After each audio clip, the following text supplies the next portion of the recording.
बलियादेव युवक मंडल द्वारा पिछले 11 वर्षों से भंडारे का आयोजन किया जाता रहा है। बलियादेव मंदिर में भजन एवं शोभा यात्रा कार्यक्रम का आयोजन किया गया। लगभग 25,000 श्रद्धालुओं ने महाप्रसादी का दर्शन किया। लाहौलिया बलियादेव युवक मंडल द्वारा बड़ी संख्या में भावी भक्तों की सेवा की गई और भांजलपुर महिला मंडल और अन्य युवा मंडल के लोग सेवा के लिए इस भंडारे में शामिल हुए थे।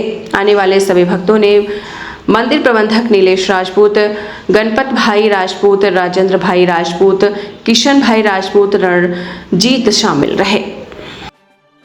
सारो कार्यक्रम રાખવામાં આ દરબાર ચોકડી પાસે બળિયાદેવનું મંદિર છે અને આજે બળિયાદેવનો 11મો મહાભંડારો રાખેલ છે। તો અહીંયા મહાભંડારાની અંદર કમસે કમ 25,000 માણસનું અમે લોકો અહીંયા જમણવાર રાખીએ છીએ અને 25,000થી વધારે લોકો અહીંયા મહાપ્રસાદનો એ કરે છે, પ્રસાદ લેવા આવે છે। માંજલપુરના આજુબાજુના તમામ રહીશો અમને બહુ સારી રીતે સાહસ સહકાર મદદરૂપ થાય છે।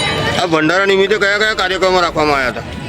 ગઈકાલે સાંજે એક ભજનનું આયોજન કરેલું અમે લોકોએ અને અત્યારે એક મહાપ્રસાદનું આયોજન કરેલું છે।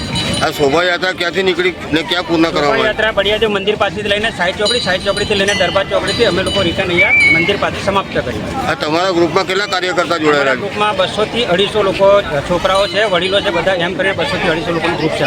આજે તમારા ગ્રુપમાં આજે સેવા માટે કોઈ મંડળો આવેલા છે? અરે ઘણા માંજલપુર ઘણા મંડળો છે, સંગઠનો છે, લેડીઝ સ્ટાફ છે, ભજન મંડળો છે, લેડીઝ ભજન મંડળ, આજુબાજુના ઘણા મંડળો છે, એ બધા અહીંયા સેવામાં લાગેલ છે। આપનું નામ?